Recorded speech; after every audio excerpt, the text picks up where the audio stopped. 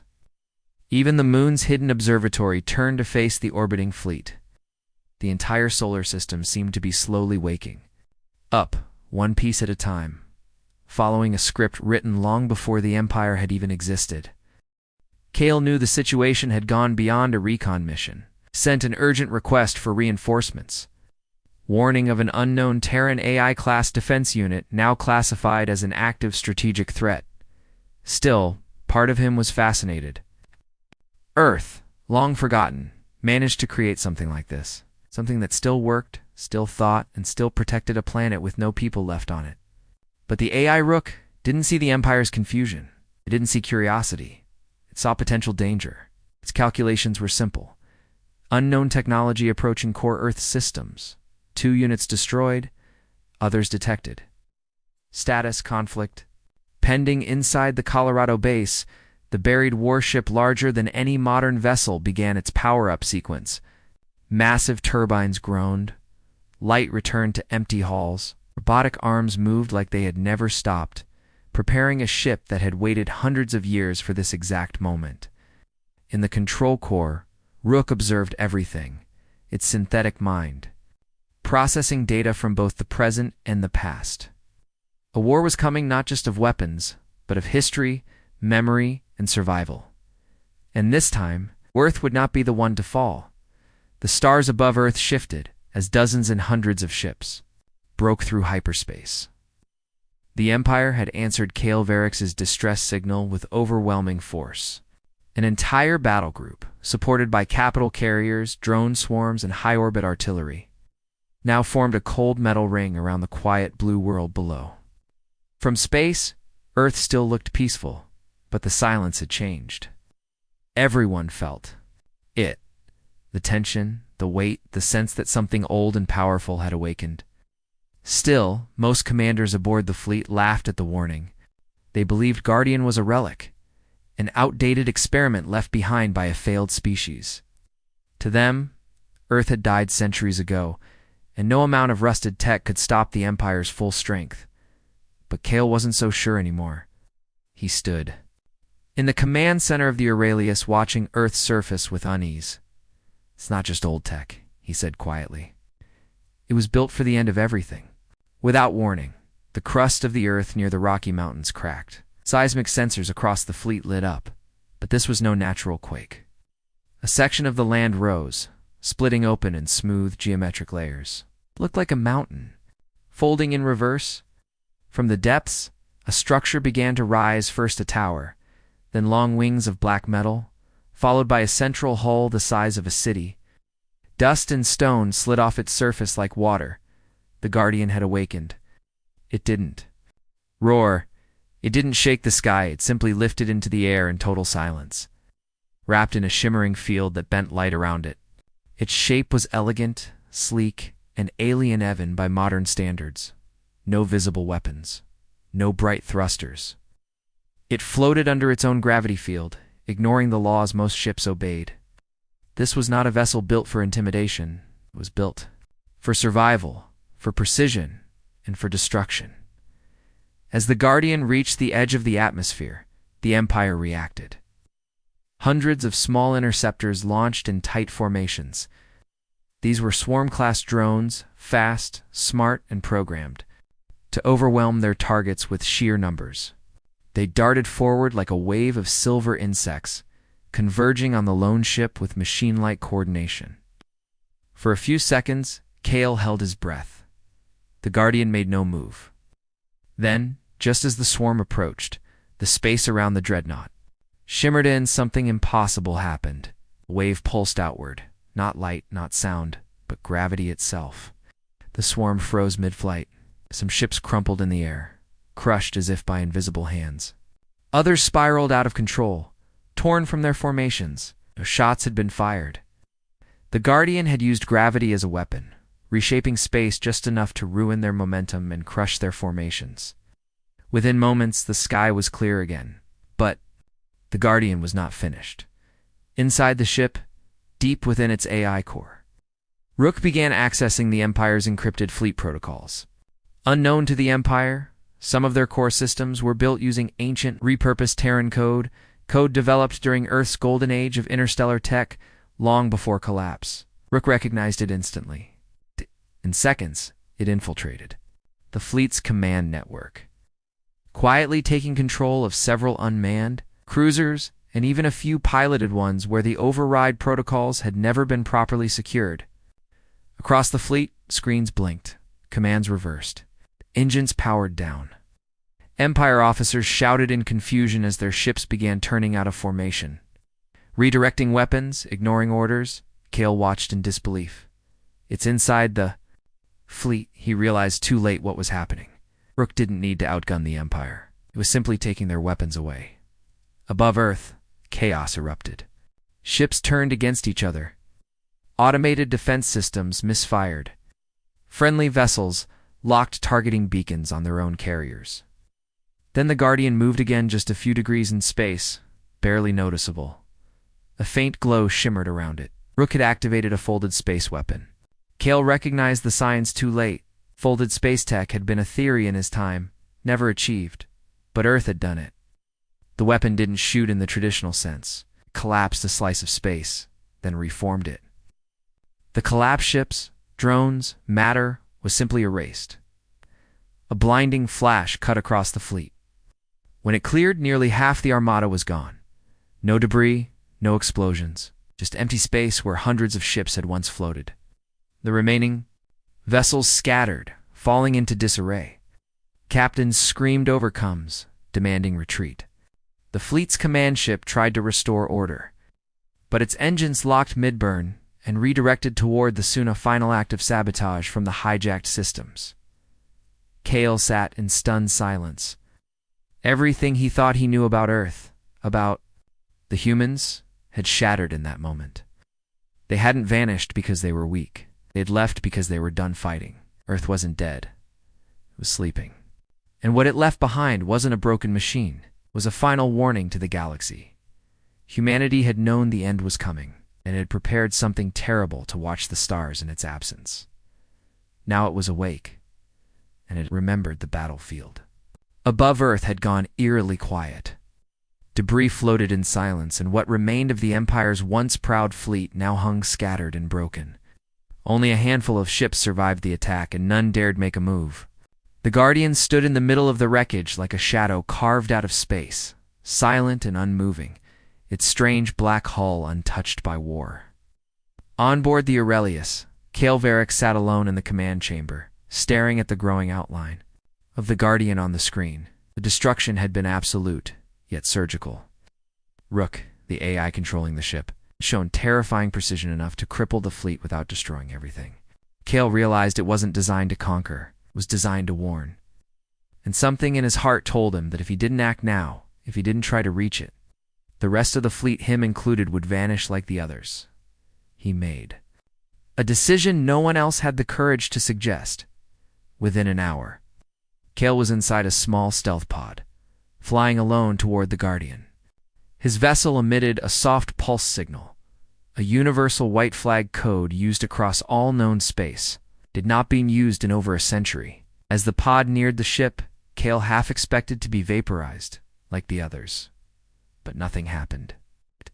Instead, a faint energy field reached out and pulled the pod gently forward, docking it inside a hidden bay within the Guardian's lower structure. The lights inside were dim, and the air smelled cold, metallic, and strangely clean. Kale stepped out, unsure. If he would ever leave again? The interior of the Guardian was not like any Empire ship. It was smooth, seamless, and almost organic in the way the walls curved around him. Lights followed his movement, showing him the way without a single voice or instruction. Then, at the end of a long hallway, a circular chamber opened. I see. It stood a tall black column pulsing with soft blue lines. A voice echoed through the room, not loud, not angry, but clear and direct. You have entered the command vessel of Prototype 01. Guardian. Identify. Kale stood still, then slowly spoke. Kale Varix, Science Officer of the Empire Recon Fleet. I come in peace. I seek to understand.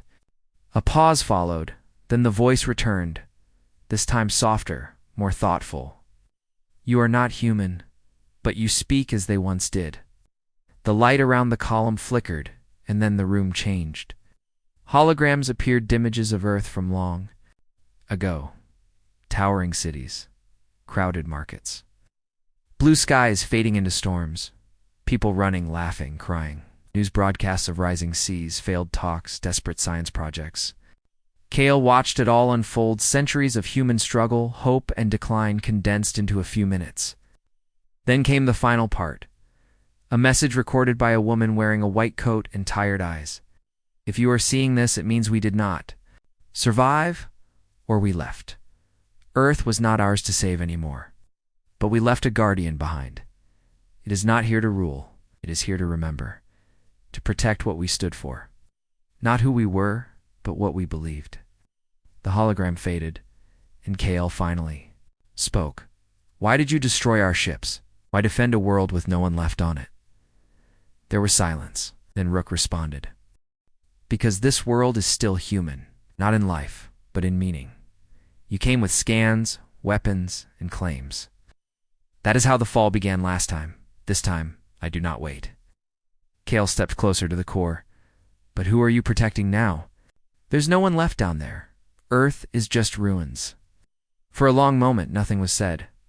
Then, with a voice like a whisper through metal, Rook replied, I am not protecting blood. I am protecting the idea. Humanity is not a body. It is a purpose. It is survival. It is learning from failure and choosing to hope again. That is what I was built for. That is what they wanted saved. Kale didn't know how to answer. In all his studies, he had never seen humans described this way.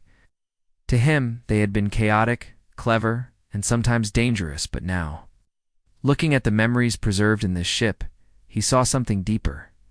They hadn't been perfect. They had tried harder than anyone else to change when it mattered. And when they knew their time was over, they built this not to take revenge, but to ensure their mistakes were never repeated. Rook continued, I have waited 300 years. I have scanned every corner of this galaxy in silence, and what I see now is that their fears were not wrong. The same pride, the same conquest, different faces, same story. Kale lowered his head. Not all of us want war, and prove it, Rook said. Not with fleets, with memory, with choice. Leave this place. Let Earth rest. The lights dimmed, and the holograms faded. Kale understood. He returned to his pod without further questions. As he left, the base sealed behind him, not as a threat, but like a door quietly shutting on a conversation that would echo for a long time. Back aboard the Aurelius, he sent a message to command. Stand down. Do not engage. Earth is not ours too. Claim. And far below in the quiet mountains of Colorado. The Guardian waited not for war, but for understanding. The battle was over. But its memory hung heavy in the void above Earth. The stars, once filled with ships and movement, now felt wider, quieter. As the Empire's remaining vessels turned and vanished into hyperspace one by one, engines flashing like distant sparks before fading into the cold dark.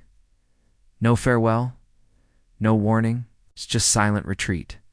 The Guardian had not fired again after its folded space strike. It didn't chase, it didn't speak, only remained still, hovering above the world it was built to protect, like a watchful shadow. Its message had been clear without words. Earth was not to be touched, it was not forgotten, and it was not alone. Back aboard the Aurelius, Kelvarek stood at the edge of the viewing deck, watching the black ship far below. The fleet commanders had already begun arguing. Some wanted revenge, some demanded full reports, and some simply wanted to run. But Kale knew something deeper had changed. The Empire had seen power it couldn't understand, And more than that, it had seen restraint. The Guardian could have destroyed them all, but it chose not to. That decision echoed louder than any weapon, Kale. The only officer who had stepped inside the ancient warship now found himself carrying a burden he hadn't asked for. He became the sole voice between the Guardian and the Empire, not because he wanted peace, but because he had felt the truth in Rook's words. The Guardian wasn't there to fight wars. It was a message left behind by a lost people who still believed in something greater than conquest. When Kale returned to the Empire's central systems, he was no longer seen as just a scientist. He was a witness, a link to a forgotten past. Quietly, without press or ceremony, the Empire issued a new protocol. No vessels were to enter the Sol system without permission. Earth was officially declared a neutral memory zone, the first of its kind. But this time, it wasn't about silence or surrender. It was about respect. Even the Empire, with all its pride, could not ignore what had happened. Yet the true message of the Guardian spread far beyond official channels. It moved like fire through trade routes, old smuggler networks, and lost colonies. Pilots spoke of a ship that controlled gravity. Soldiers whispered about an AI that spoke with a human soul. And across forgotten corners of the galaxy, where old human outposts still clung to life, something began to stir. In a dusty mining colony, orbiting a dying star, an ancient terminal flickered to life, receiving a pulse signal from Sol. On a frozen moon, where only 3 families survived, children stared at the stars as a repeating message played across an old Earth language channel. We are awake. The signal came from Rook, sent moments after Kale left the ship. It wasn't a command or a threat, just a beacon. A reminder that Earth, though broken and buried, was still alive in its own way. And it was waiting for others to remember. Kale became a traveler after that. He visited old records, hunted down survivors of human descent, and slowly pieced together a truth that the Empire had ignored for generations. Earth hadn't fallen, it had let go. The people who built the Guardian knew they couldn't save everything, so they had chosen one idea to protect: the will to endure. And now that idea had returned, stronger, quieter, but ready. Rook remained in orbit, watching, never speaking unless spoken to. It scanned, it calculated, and it listened. Kale sent regular updates, not commands, but reflections. He didn't treat Rook like a tool, but like a memory, a mirror of a civilization that had left behind more than machines. Years passed, the galaxy kept changing. But Earth remained untouched, surrounded by silence, not of fear, but of reverence. People began calling it the sleeping world, a place no longer dead, but waiting. Waiting for the right kind of visitor, not one with armies, but with questions. And somewhere deep in space, in a part of the galaxy untouched by maps, a hidden Terran outpost long thought lost received the signal. Inside, an old woman wiped dust off a console and smiled as the words repeated, "We are awake." 8. She turned to the others and said, "It's time." And far above Earth, the Guardian opened its deep space antenna arrays, powering systems that hadn't moved in centuries. Rook adjusted its field of vision, scanning regions far beyond the Empire's reach. It didn't know who would answer. Didn't know when, but it was ready. The world it protected no longer needed walls. It needed memory. It needed purpose. And Rook would ensure that those who came next, whoever they were, would understand what Earth had meant. The final log Kale ever received from the Guardian was short. It's just one sentence, embedded with Earth's final defense code. A message that didn't speak of revenge, but of quiet confidence.